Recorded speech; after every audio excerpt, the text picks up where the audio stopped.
Hello everyone, welcome to our channel. బంగాళాఖాతంలో ఏర్పడిన ఉపరితల ఆవర్తన ద్రోణి తెలుగు రాష్ట్రాలకి మరొక వారం రోజుల పాటు భారీ వర్షాల సూచన. వివరాల్లోకి వెళ్ళి వాతావరణ పరిస్థితులు తెలుసుకునే ముందు మీరు ఇంకా మన ఛానల్ కనుక సబ్స్క్రైబ్ చేయనట్లయితే వెంటనే సబ్స్క్రైబ్ చేయండి. ప్రతి సంవత్సరం లాగా కాకుండా ఈ సంవత్సరం వర్షాకాలం తొందరగానే వచ్చినప్పటికీ కూడా జూన్ నెలలో కురవవలసిన వర్షాల కంటే చాలా తక్కువ వర్షాలు నమోదయ్యాయి ప్రతి సంవత్సరంతో పోలిస్తే.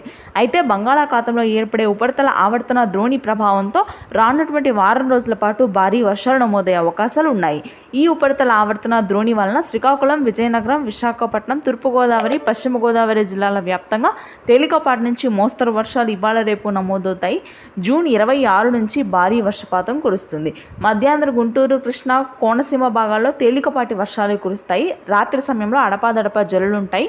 ఈదురుగాలుల ప్రభావం మాత్రం అత్యధికంగా ఉంటుంది.